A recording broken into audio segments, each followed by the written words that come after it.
All right. If you are not already aware, although I'm sure you all are, we are in Brigade Congress 2021. Our hosts are Tulsa, Code for Tulsa, virtual host, Tulsa, Oklahoma. Thank you so much for all the richness, context, and history that you've brought to this space that we're sharing together. We so appreciate you and all the planning that's gone into this, as well as all the experiences that you all bring to bear. So thank you so much to our hosts. As usual, we have a code of conduct, which grounds us in all the spaces that we share together. So you can find that code of conduct on our website, as well as embedded within GatherTown. Please remember to treat one another with respect. One of the beautiful things about this network is that we all bring different experiences to bear, different perspectives, and we want to create some safe spaces in which that can be true and we can all show up as our full selves. So please do treat one another with respect. If you experience a code of conduct concern, please do let any of the event organizers know. Anyone with an asterisk next to their name can help support that, or you can email safespace@codeforamerica.org. All right. We are here to talk about revisioning, which I'm so excited about. This has been so long in the making, and at the same time, it feels like our work around this has kind of flown by. And at the core of revisioning is iteration. I mean, I think you can see that in the name. It's about revising, it's about reimagining, it's about reviewing our work together and articulating our future together. And we know embedded in Code for America's DNA, our network's DNA, is iterating, understanding what we're doing well, understanding what we need to do better, and helping that shape the course of the future. So revisioning is really about how do we set the stage for the next 10 years of the network at Code for America. And so that's what we're here today to talk about. I have some incredible people who are going to assist us in that discussion, and we're going to move pretty quickly into questions from all of you, which should be a good time. I am Meredith Horowski. I am the Senior Program Director for the network at Code for America. The pronouns I use are she and her. I'm calling in from rainy Washington, D.C. today. And I'm just so energized to be at my 4th Brigade Congress. I can't believe I've been here for 4 of these already. And I was reflecting this morning on, no matter how exhausted or drained I feel going into Brigade Congress, every year it fills me up with so much energy. I remember last year, one of our National Advisory Council members remarked, why do we all love Brigade Congress so much? And my answer to that is it's the people, it's the relationships that really do make this network pretty special. And I think there's this intangible spirit of supporting one another that exists within our network, simultaneously pushing each other to be the best versions of ourselves. I think, again, that's inherent in sort of the iteration that's in our DNA. We want to continue to build on the best and improve to become even better. And I think that's one of the things that Brigade Congress does for us, is it creates a space where we can support one another and continue to push each other to be the best versions of ourselves. And I get so much energy from that. So thank you to all of you who I've been able to build relationships with, and to those of you, some of you are meeting me for the first time in the last couple of days. I just get so much energy from that. So thank you. And it's particularly people who are in today's panel who give me particular energy. So that is Yeti, Mary, Jennifer, Micah, Renee. Thank you all so much for being here to discuss revisioning, iterating on civic technologies, people power. Okay, so I want to say a few more words about revisioning. Those of you who know me know I'm a pretty context heavy person, so I want to provide a little bit of that context going in. So to sum it up in one sentence, I would say that revisioning is redefining the purpose of the Code for America network for the next 10 years and articulating the structures and the resources that we need to fulfill that purpose. I also think Amanda's framing in her opening remarks today is incredibly resonant for this discussion. And that framing was about contrary motion, which is when two melodies move in opposite directions from one another. So one is going up and one is going down. I think it's the perfect undertone, if you will, to extend that metaphor for revisioning. It sort of marries grappling with our past as a network, as well as setting the course for the future. Our network, in many ways, kind of helped birth the civic technology ecosystem, the civic technology movement. And we know that, and that's been 10 years in making. And in those 10 years, we know the world has changed, our network has changed, and we as people have changed. So revisioning is kind of the container that we created over the last year to grapple with that change and grapple with our role in creating future change together. This is a process that started formally over a year ago, informally 2 or 3 years ago, and has been months and months of workshops and surveys and one-to-one sessions and forums and passionate Slack discussions and Google comment disagreements and all kinds of different things that are coming to bear in this container, in this space that we created under this umbrella of revisioning. So today's conversation, we're going to explore some of the themes that emerged from all of that beautiful work and what's next, what that means for our network in the next 10 years, and really what that means for Civic Tech in the next 10 years, given that we are a cornerstone of this movement. So transitioning to the perspectives of our panelists, one of the beautiful things I think about the revisioning process is that it creates the space for everyone to bring their own experiences and their own framing to it. We all come to it for slightly different reasons. Maybe it's the pain of something that hasn't been working, or maybe it's the hope for the future of something that can work better or differently or be improved. So I want to invite all of our panelists to share with us, who are you? Tell us your name, your pronouns, your role, where you're calling in from, and then tell us in 30 seconds, 60 seconds, what drew you to this revisioning work. And let's go ahead and start with Renee.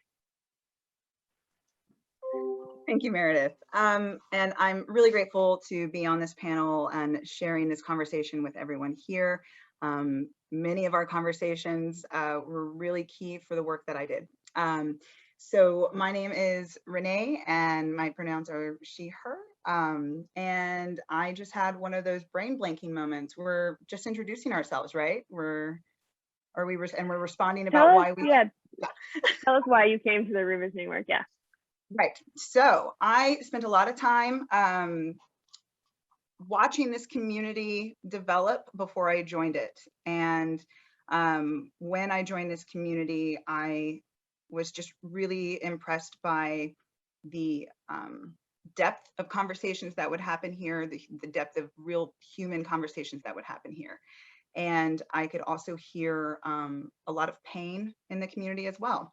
So I was invited to come and speak at the forum, and through that process, really felt connected to the revisioning process, really felt that I could, lend some of my skills to its development as it closed, it's the closing phase. So that's what ultimately drew me in, to be able to come and help wrap it all up.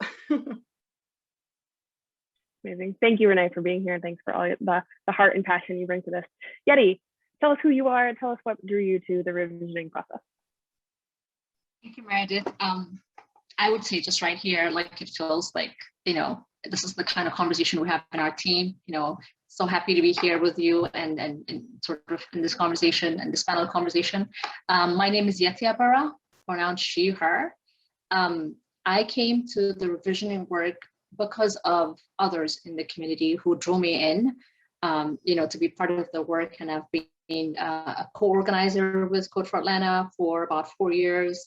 And then I came into the network revisioning effort as a peer-to-peer facilitator, helping out with that effort and still helping with the outreach effort.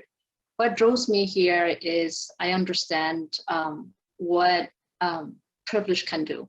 I understand the power of having and not having, and I understand the power of what we as a community can do to make a difference, where it really truly matters.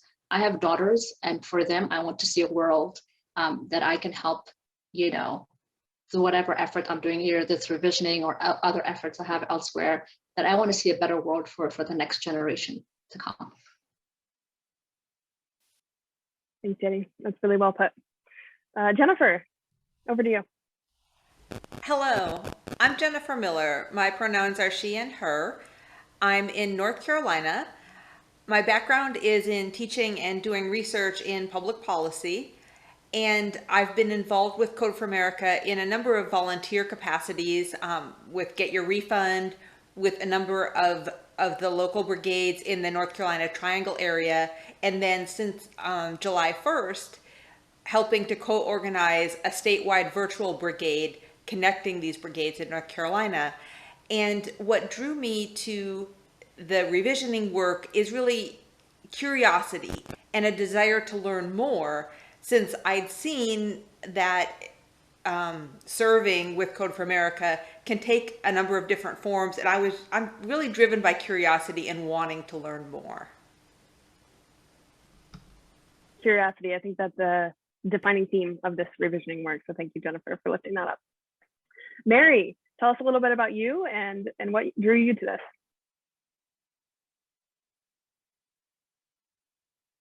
Oh, you are muted, Mary.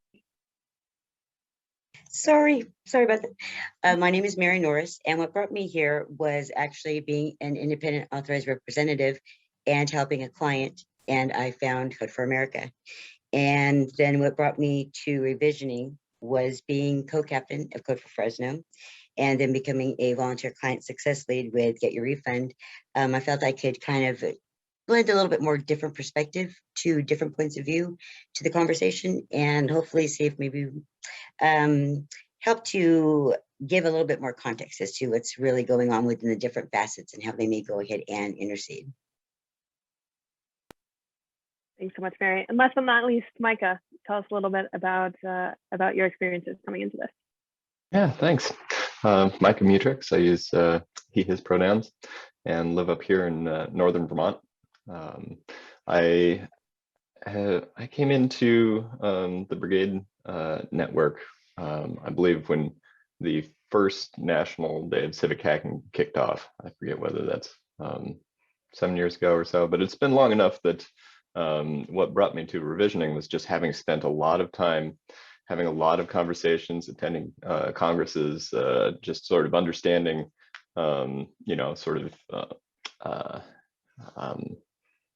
just through communication with other folks, what we sort of are pushing against, what we collectively wish for, and revisioning is literally the opportunity to do something about that. So as soon as I had a little bit of time, tried to get involved. Thanks so much, Micah. And thank you to all of you who give me so much energy in this work, and without whom none of what we're going to talk about would have been possible. So thank you so much. And to many of you listening, I think that is also true for you. You've been a part of this in big ways and small ways simply by being a part of this network. So excited to dig in and talk about what our future is going to look like.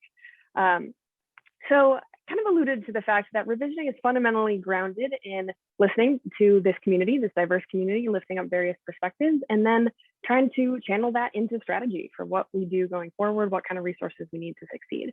So in a few minutes, we're going to talk about what exactly is in that recommendation. And to get us to that point, we need to talk about how we got there, what some of the themes were that emerged that are going to then help shape the resources and the path we take in the next 10 years.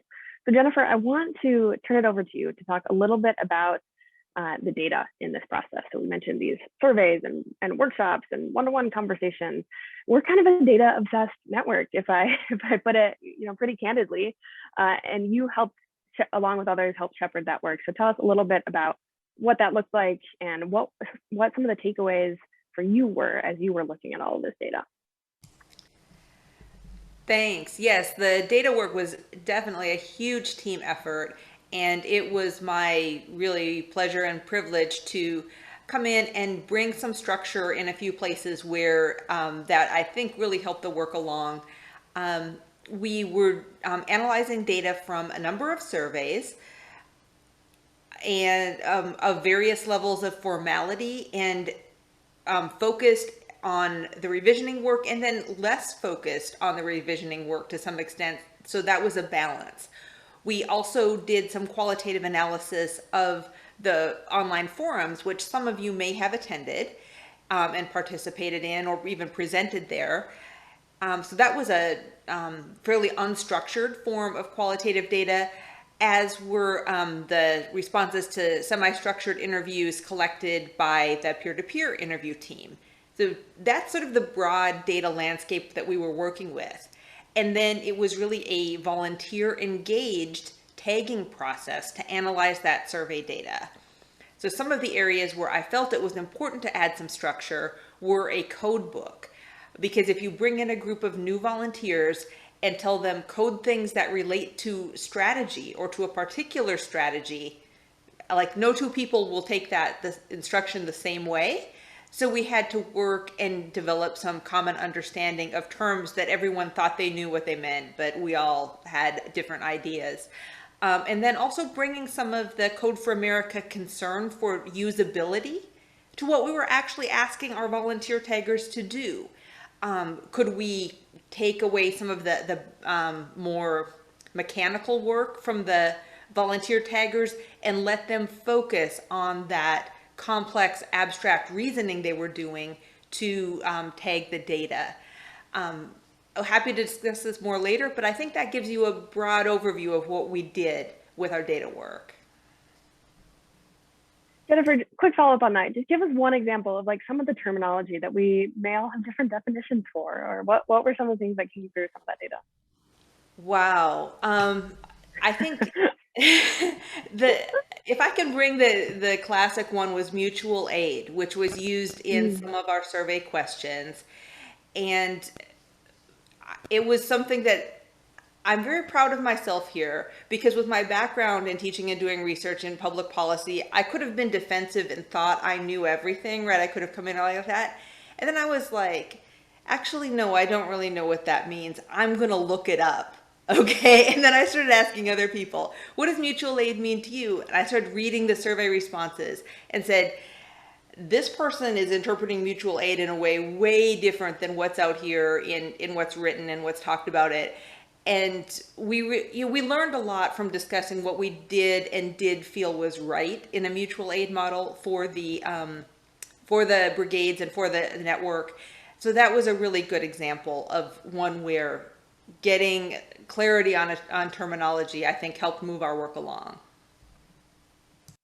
I think a good micro example of why we're doing this in the first place, why we're trying to define what the purpose of our network is, and in a way that we can all understand. We all know we don't always have to do things the same way, but we do want to all be generally headed in the same direction. And language is really important in that. Clarity of purpose is so important in that. Okay, so mentioned how we're kind of a data obsessed network, and Jennifer talked to us a little bit about how data showed up. We are also a network, I believe, that really cares about relationships. And Yeti, you helped lead some work around this that really leaned into relationships via one-to-one conversations.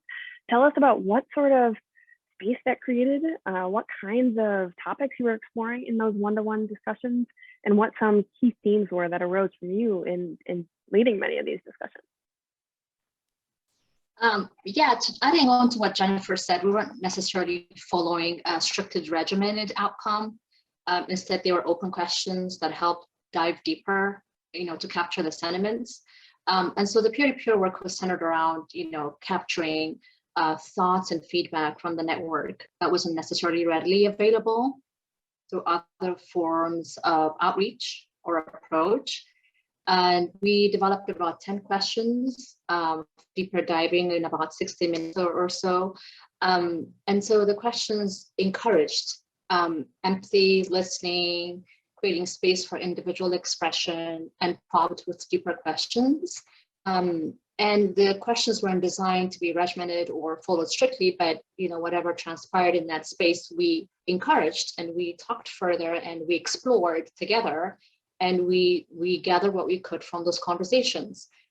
This embeds deeply in I know this is probably something a little different, in the civic tech data structure.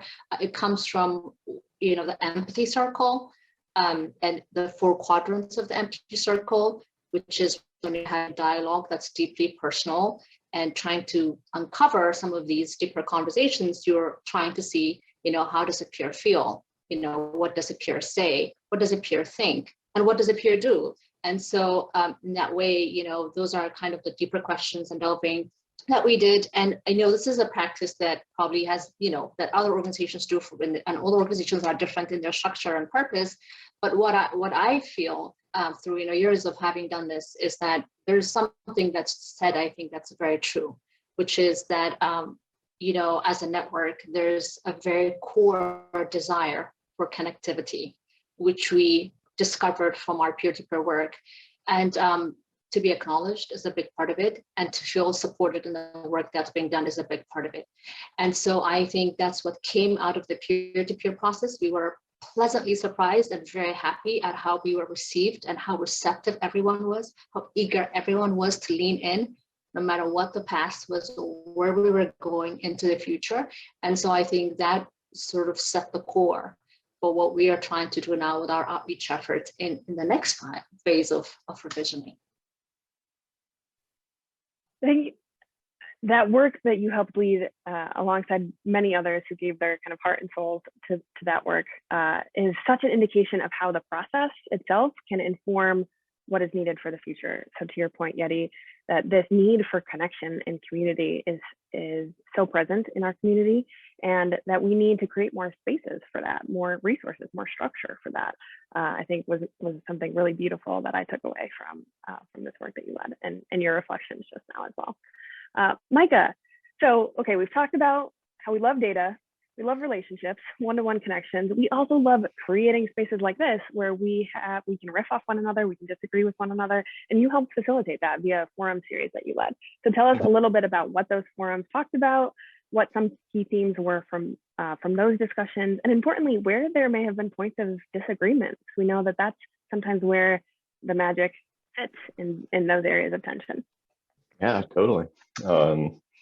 Yeah, those, I thought it was a good compliment. The forums that I worked on, along with a ton of other people, got to mention.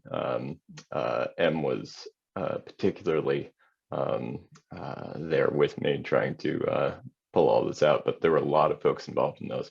You know, if the data was sort of the quantitative approach and the peer-to-peer was qualitative, these were really just more conversations. There were, we ran 4 of them. Well, we ran 4 of them bookended with other conversations with Amanda about the revisioning process. We covered what does success sort of look like here as we sort of imagine where we want to go. We talked about brigade growth and stability, about living our sort of culture and values in brigades and in CFA, and how they connect. And our last one was on how we wanted to see sort of the long-term relationship continue between the brigades and Code for America. And boy, you know, we got so many great conversations out of that. I would say there are sort of two like themes that came up in every single forum. And, you know, we're not clear agreement. These were conversations. One was around the notion of our work, our efforts, and whether they who the beneficiary is.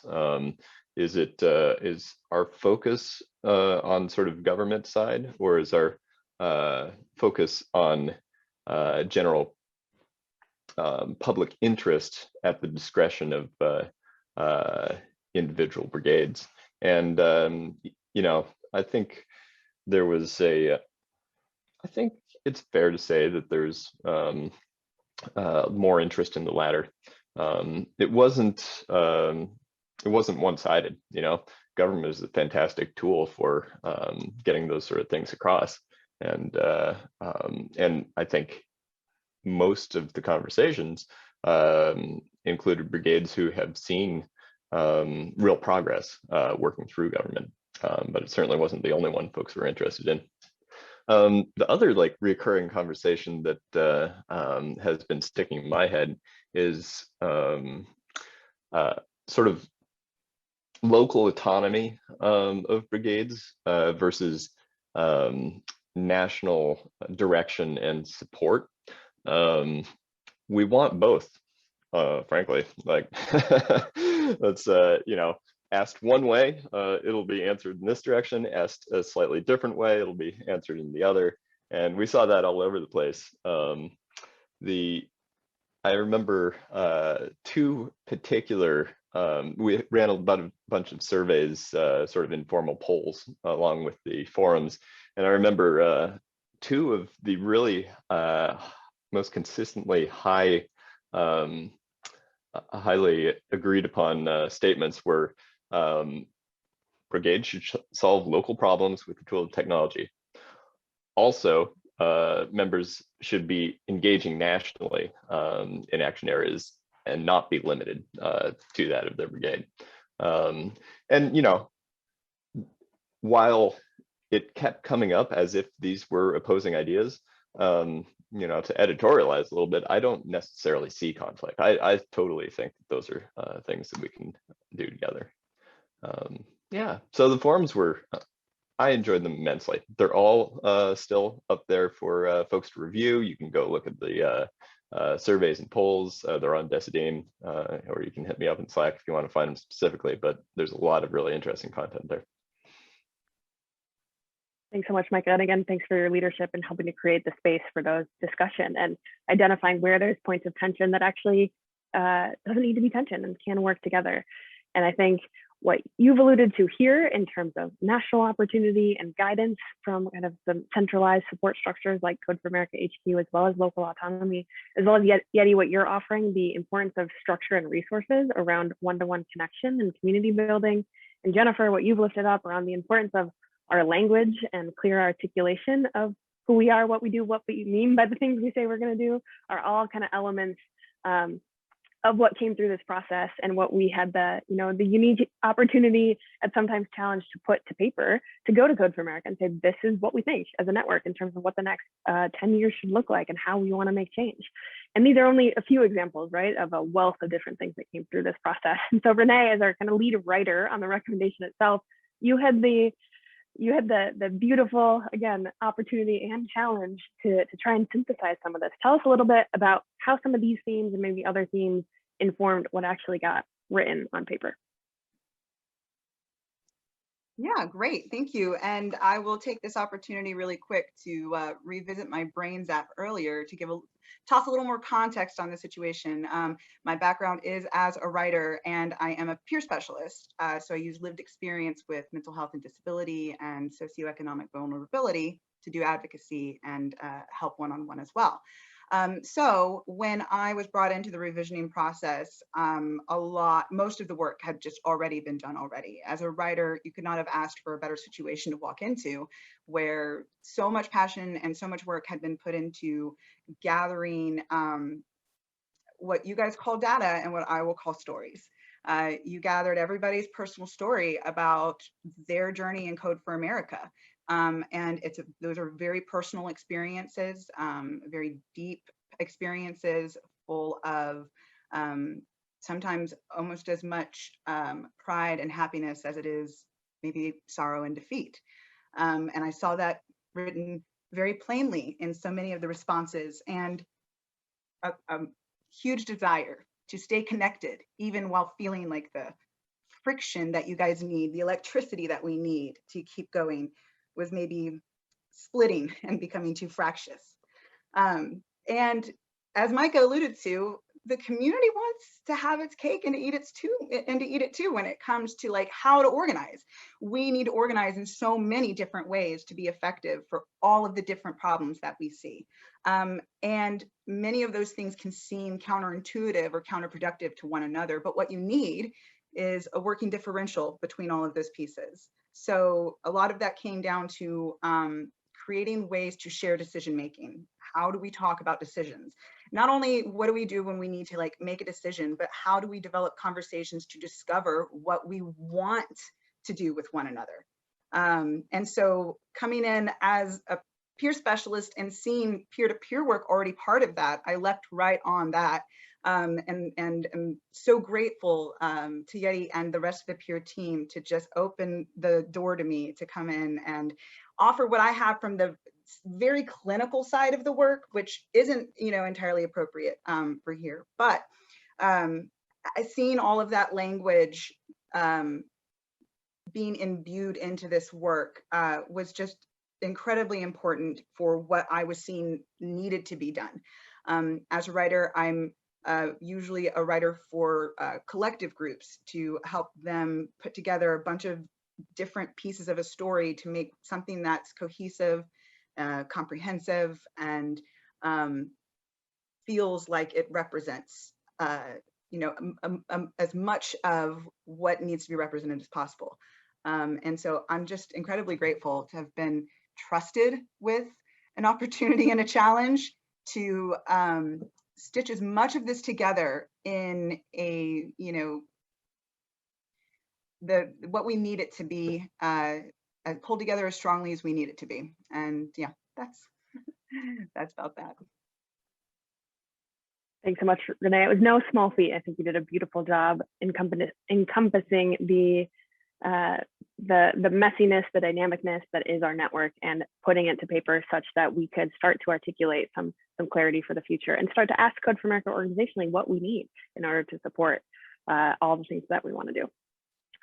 So Mary, we've talked a little bit about how some of the processes that we created throughout ReVisioning are things that we want to continue. And I think the peer-to-peer work and that opportunity for one-to-one relationship building is one of those things. Can you tell us a little bit about how that's going to continue or what that's looked like in the last several weeks and in the coming weeks?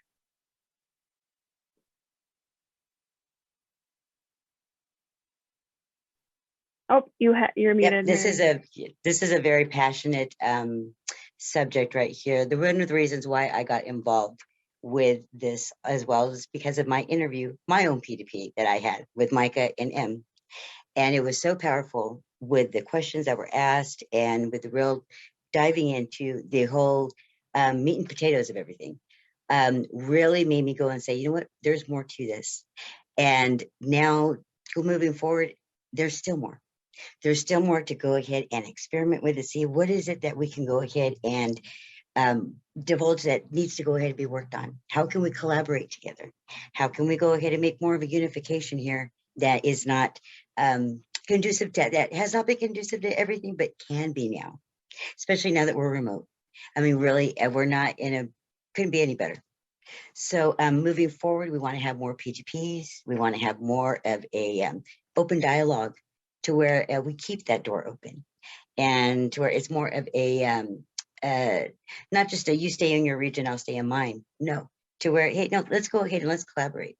Let's make this just a, all across the board, because I believe that unification, that peer-to-peer, that respecting one another for your thoughts, whether it be negative or positive, whatever it is, you have that mutual respect and that understanding. That's a very big plus. Thank you so much, Mary. I think a great reflection to help summarize what we've been talking about so far and the principles we want to include going forward in this work together. So some of you may be wondering, okay, great, I'm on board. This all sounds good. And what the heck is in the recommendation? So it is like a 19-page document. So I encourage you to check it out if you have not already. And I want to share a few slides that kind of synthesize some of those key points, so that we can move into some Q&A and also talk about what's next for the future of our work together and what you need as an individual and as a brigade to kind of operate in this new vision. So I'm going to do a quick screen share again. I'm going to keep this to about 5 minutes so we can move right into Q&A from all of you. So a few key themes arose from all of this wonderful work that we've been talking about, all these spaces, processes that we created. Some of those themes include that volunteers in our network seek to be recognized as peers. I think this sounds simple, and it is incredibly important that we are equals in terms of what we can offer to this network, and we want to be seen as equals in terms of what we're delivering and what we expect from the organization. And so there's this real partnership between kind of what's happening at Code for America HQ and some of our program here, and what this network is offering to the world and how we are positioning ourselves in the civic technology community. We see those two things as equal and powerful and related to one another, and we are peers and network together. The second important theme that arose is this kind of DNA that exists within our community of accountability to community and desire for a democratic process. So we heard time and time again that awesome Code for America has metrics that we need to drive towards, and we feel most accountable to people locally in our community. And that's what drives us in this work. That's why we show up every day. And equally as importantly, if we expect governments and communities to be democratic, we as a network need to operate in democratic ways ourselves. So there is this really deeply ingrained in who we are, this desire to be participatory, desire to be democratic, and a desire to continue to iterate on what that means. I think our country as a whole is grappling with that question, and we see ourselves as potential leaders in that space of figuring out what it means to be democratic and participatory. We've talked about this one a little bit already, but we need to create more functional spaces where community leaders and Code for America peers, kind of at all levels and in all kinds of roles, can work together and learn together. And we need more ability to kind of distribute capacity effectively for program areas to relate to one another, for us to offer learnings and take learnings into the space that we create. So you'll see some new structures proposed to help accommodate that. And we need clearer roles and more resources for responding to community needs. I don't know if this is always clear, but the network team right now consists of about 1.5 full-time staff. We are actively hiring, so check out the positions we're hiring for, but we recognize fundamentally we are gonna serve as a cornerstone of the civic technology ecosystem, we need to distribute. We need to better distribute power, resources, knowledge, access, accountability. And there's real opportunity here in this moment in time for us to build the structures for that and lift one another up in that process. All right, so drum roll, please. We have a revised purpose for our work together. Our mission is to use technology for the people in service of a more just and equitable world. You'll see that we define technology broadly as tools, practices, skills related to engineering, design, data science, data analysis, product management, user research. I would throw in here organizing, advocacy, are all tools of technology, and we leverage those things in service of a more just and equitable world. This is kind of an expansion of our purpose and our mission. Historically, it's been more narrowly focused on government, and we see helping the world change in this way. Government's a key piece of that, and government also encompasses other kinds of work in our community and the ways we deliver for community. There's 3 primary pillars that will be guiding our work in the next 10 years. I want to talk through those because they kind of represent how we think change happens within this network. The first is that we organize. We organize like hell. I don't know if we all identify ourselves as organizers, but we absolutely are. And we need to build and enhance the organizing structures we already have, and we need some new ones. And those were insights that came out of this process. So our brigades are mechanisms where we organize. We also need national opportunities to organize, as Micah alluded to, and we're developing national action teams as a result of that. So you can participate no matter where you live, no matter how much time you have available. We need ways to organize for participatory decision-making and processes. So you'll see that reflected in this recommendation. And it's going to be some of the work we're exploring together is, what does that look like? How do we shape that? How do we decide those things collectively? A second kind of key change, or maybe not change, but kind of growth on what already exists, is how we deliver impact through partnership. Or said differently, that partnership really is how we deliver impact to individuals in our communities and across this country. Both locally and nationally, we engage with community groups to identify community needs and help deliver solutions with the help of technology. And in that, we are living some of our values organizationally of listening first and including those who have been excluded. So we want to ensure we're not building technology for the sake of building technology, but we are building technology that is in service of real community needs. And we know that some of this may not happen overnight. It's okay if we still need to work through projects that don't yet have a partner, but we want to be moving towards a future in which all of the work of technology that we are building is informed in some way by folks who are going to be impacted by those solutions. And we see partnership as a key pillar of that. And then finally, progress through practice. So this represents some new structures and bodies of work for us as a network as well. One that is not new, but that is continuing to evolve in amazing ways is our community fellowship program, where we work to center folks who have lived experience in the problems they are working to solve with local government. This is a leading edge of how we think civic technology is going to show up in the world in the future by, again, centering, resourcing, empowering, putting folks in a position to lead solutions to which they are closest to. Another program that we are going to be spinning up through this pillar is communities of practice. So we talked about we need more structures for people to share learnings with one another, to relate to one another, and communities of practice is going to be a mechanism for that. So communities of practice around things like, how do we apply data science in a way that aligns with our values? What about engineering? What about, our partnership building and stakeholder management? How do we do that in a way where we can learn from one another and bring our own experiences to bear as we build that out across our network?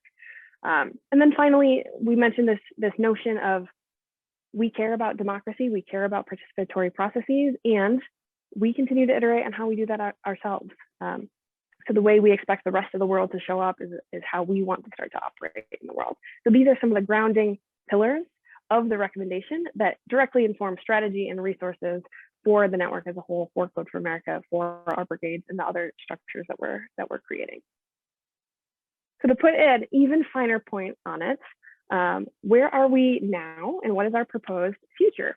Where are we now is, at least in the letter, like on our website, things like that, we say that we're government service delivery, which is partly true, and it's not the whole truth. We know that a lot of work that happens within our community is focused on community service delivery in partnership with CBOs, community-based organizations, other nonprofits, other local groups. So we want to make sure that's reflected. Does that mean government service delivery is going away? Absolutely not. But it means that community also needs to be part of the conversation to reflect who we are and what we are uniquely good at. Mentioned this a bit already. We're moving from kind of, let's think about technology as a starting point, to let's think about partnership as a starting point, and then what technology can help deliver through those partnerships. We all know that we share knowledge in kind of ad hoc ways.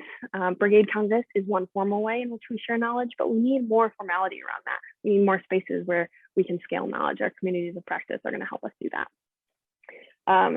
If anyone knows Janet Michaelis well, you will know that she's been advocating for years that we need not only brigades as a way for people to get involved, but also other kinds of opportunities, both locally and nationally. So we're going to be doing that through national action teams, as well as other structures we want to build with your participation and your ideas. We want to also make it easy for us to find partners. So we'll have some staffing around that at the HQ level to support brigades in sourcing partners and identifying how you can apply your skills locally and nationally. And then importantly, we have kind of a different perspective now on how we think about scale. Historically, I think we've had this notion, which I think many of us would consider outdated, that a particular project in a particular brigade is going to magically scale across the entire country and serve millions of people, right? And we know that those projects that serve hundreds, thousands, sometimes hundreds of thousands of people locally are so incredibly valuable in meeting people's needs.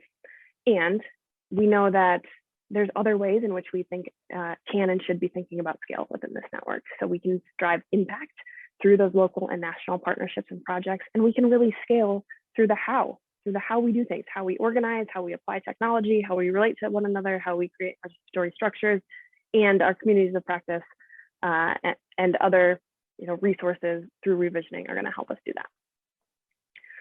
Whew, that was a rapid fire attempt at articulation of what is in our ReVisioning recommendation. It is time for us to stop and take your questions. I suspect you may have a lot. Let's move to what's in the Q&A here. And please get your questions in the Q&A. Our panelists will be eager to dig into those. Annie S. says, will there be support for partnership development, including in ReVisioning implementation? I'm going to toss this to, let's see, maybe Renee, and I'm also happy to chime in as needed.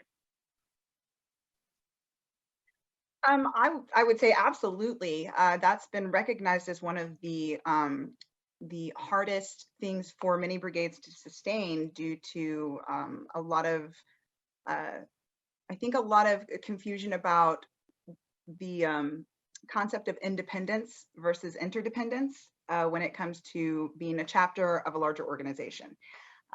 So I think a lot of brigades said, hey, we want to be able to make our own decisions, and that maybe communicated to the organization that you didn't need any direct support. or didn't want any direct support. And I don't think that that's what is intended by that communication. I think being able to ask for the kind of the support that the partner needs, rather than having to go to the partner and say, I can only do this because of what they told me I can do. I think that's probably, where that need for independence came from, and what the organization can then do to create interdependence to support partnerships. And then we get that wonderful funnel we want, where the communities are leading the work rather than us just bringing things into the community as if we know what they all need.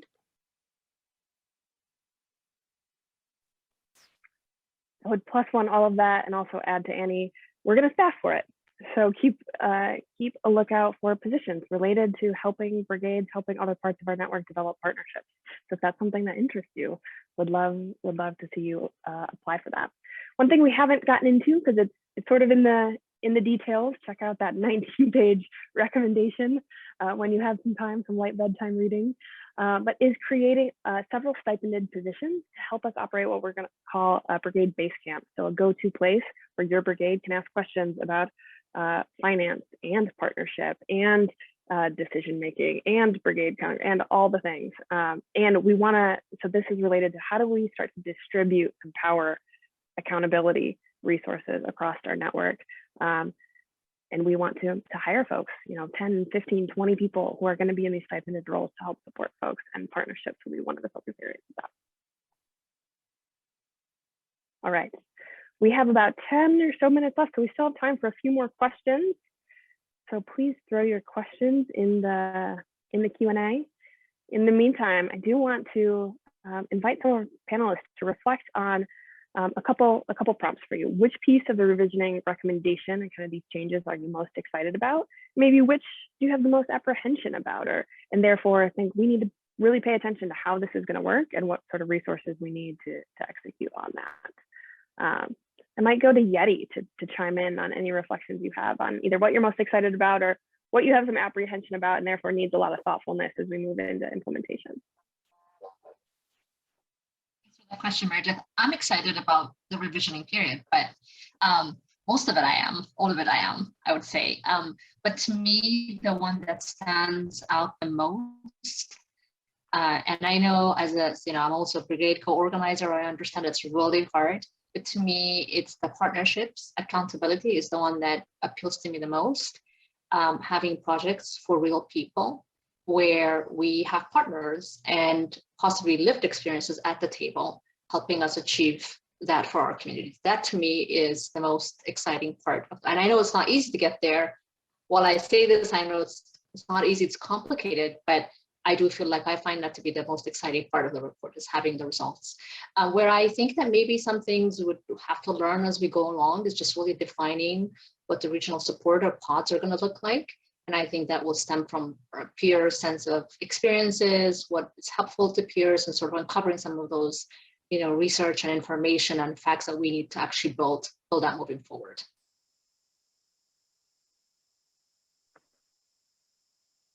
Yeah, go ahead, Mary. Thank you. What I'm most excited about, I would say, would be inviting more people to join into this conversation with us to see how we can go ahead and really implement this whole initiative that we're doing. Where I think we're kind of missing things a little bit, or at least could kind of get a little more context.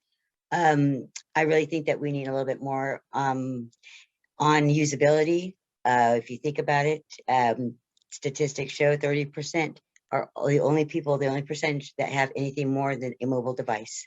Really need to hone in on those. Also, we need more bilingual people. That's the demographics that really we are actually lending our services to, and they need to be able to understand what it is that we are offering. So even a bilingual site as well. I think that those are the things I think that we need to kind of explore and see where we can move forward on. Such a good point. Thanks, Mary. Thank you. There's a question here from Thad that says, how will we be supported in reconciling differently germinated local and national efforts that share a fundamental shared interest for better scale? Can we even welcome other technology-oriented groups to our tent? I want to toss this to either Mike or Jennifer, if either of you have a perspective on this question.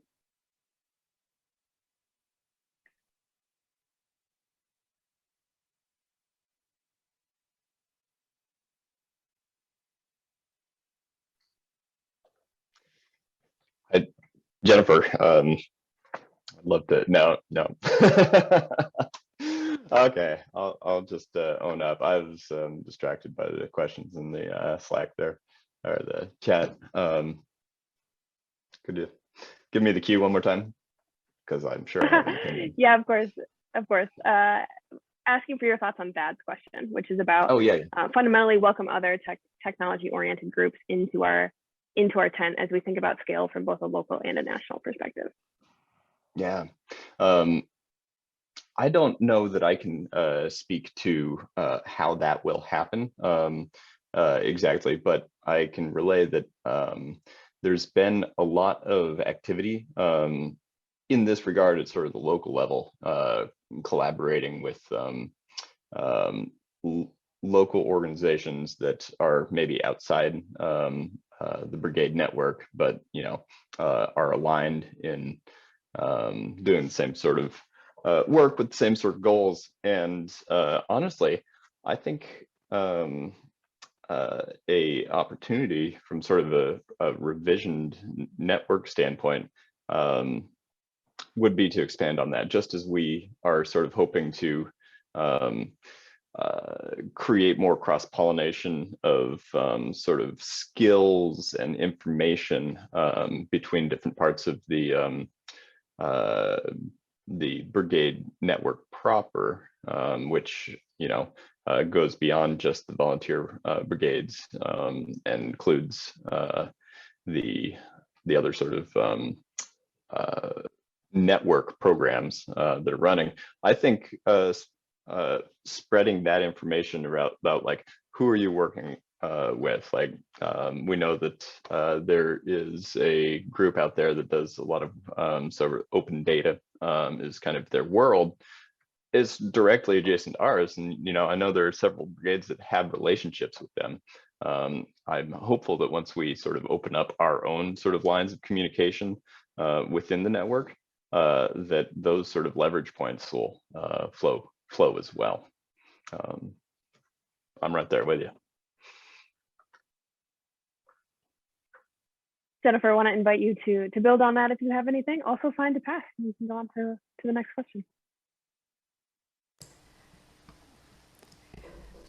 I have observed a comment in the chat from Dan, who I've enjoyed working with in the past, and I wanted to just sort of reinforce that my experience in North Carolina is matching what he says, where there is space to have some local projects, but also there's appetite to engage with the national projects like Get Your Refund and to continue the Transform 911 work. So we are successfully creating a balance, I think, between really locally connected projects and definitely looking into tapping into those resources on making them really partner first and partner driven, but also finding a balance between the local projects and the national engagement. I want to plus one that. There's a question here that's coming up a few times from an anonymous attendee, which is about continuing our work with Transform 911 and Reimagining 911, which is going to be our first national action team, which I am incredibly excited about. Stay tuned for more information about that from me. I led a discussion on that yesterday. I have not had a chance since then to follow up with all of the things. So that's on me, and I apologize to you because I know you're eager and raring to go. If you haven't been getting communication from us, there may be some email settings you need to adjust. Also want to encourage folks to be mindful of our code of conduct and thinking about the space that you take up in these discussions, and being conscious of everybody bringing some different perspectives, different experiences, different times to bear. So that's an invitation to all of us. All right, other questions related to revisioning, related to what this means for our community, what this may mean for your brigade, what kind of support you would like to see as we move towards some of this vision. I have time for maybe one or two final questions.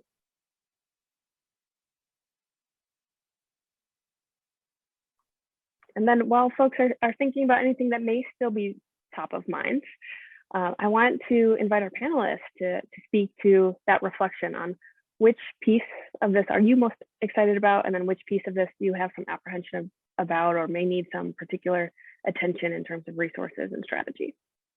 I'm forgetting who already answered that. I think it may have been Yeti, definitely Yeti. Anyone else, feel free to chime in on that prompt.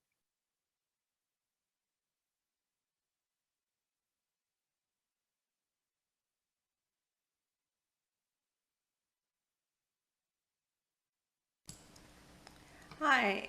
So I would bring a bit of a data perspective because we came into this as excited about data-driven decision making, and we plan to continue to be data-driven through the implementation process. And I'm definitely excited about that. I guess want to lift up and say we'd had some lessons learned, some ways we can be thoughtful about that.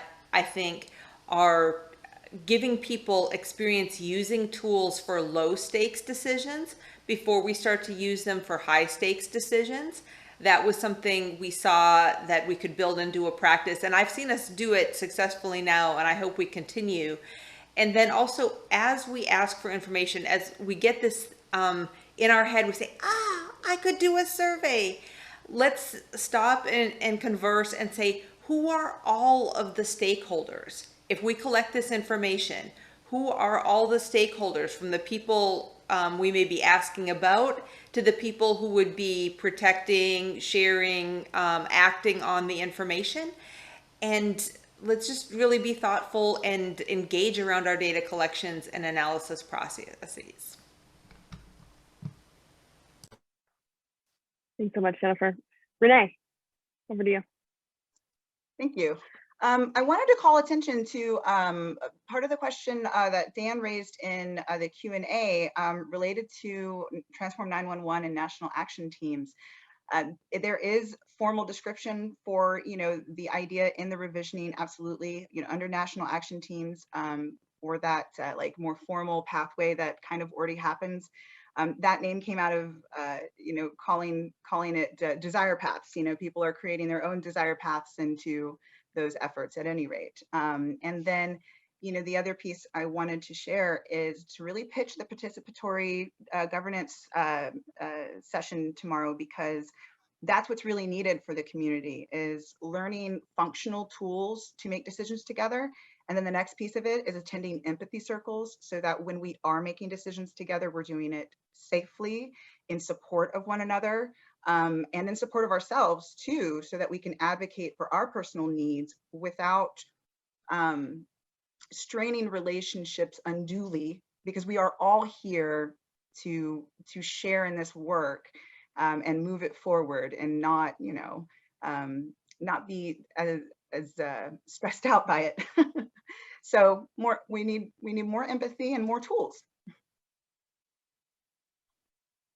I think that's a great way to potentially close us out, Renee, is more empathy and more tools for this next phase of our work, particularly as we consider what is implementation of revisioning going to look like, and how do we invite all the people who need to be part of that conversation to the table to help determine what gets prioritized in terms of how we roll this out, what kind of resources need to come first, things like that.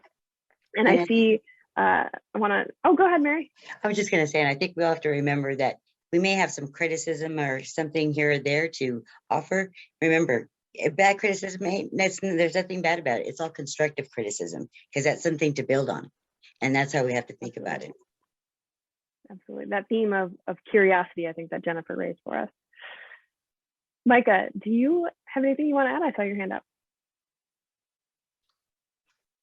Yeah, if there's time, just so topical. I'm kind of sharing a personal perspective here, but something, I guess, going back to the forum, something I noticed a lot was that we have so many opinions collectively. We all feel so strongly about this stuff, and I know I have felt and have spoken with other folks who also sort of feel like we don't know how to engage. Like, oh, it's moved on so far. Can I join in now? Or you know, I'm only one person. I don't know, you know, how to run a whole network. And I really, really want to stress that, like, those things can't sort of get in the way here. Like, the idea of sort of participatory governance of like a legit network, we just need everybody to dive in. And the more we do that, the more quickly we do it, the more it will grow and the stronger it will be. You know, I noticed Gio's question there reminds me that, like, we all have these ideas of like how to make things happen, how to do it.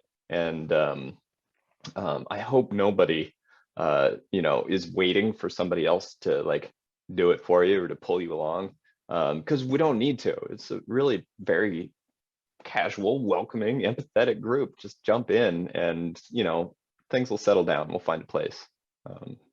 I feel that strongly. I think that's a great kind of closing theme for this discussion, is that the talent, the energy, the possibilities exist within this network itself. One of the most beautiful things about this network is the fact that it exists, and we have the spaces and can have more spaces to relate to one another, to learn from one another, to try new things together, to continue to iterate on who we are in this ultimate vision of using technology in its most expansive definition in service of a more just, more equitable world. And as we move to this implementation, we want your ideas in whatever form you can offer them. If that's a Slack message, a 2-hour conversation, anything in between, we need your perspective. Also want to double down on Gio's point of, let's start to evaluate, like, what really has worked. What do we want to start to replicate? That's exactly the kinds of things we want to be doing in these coming months.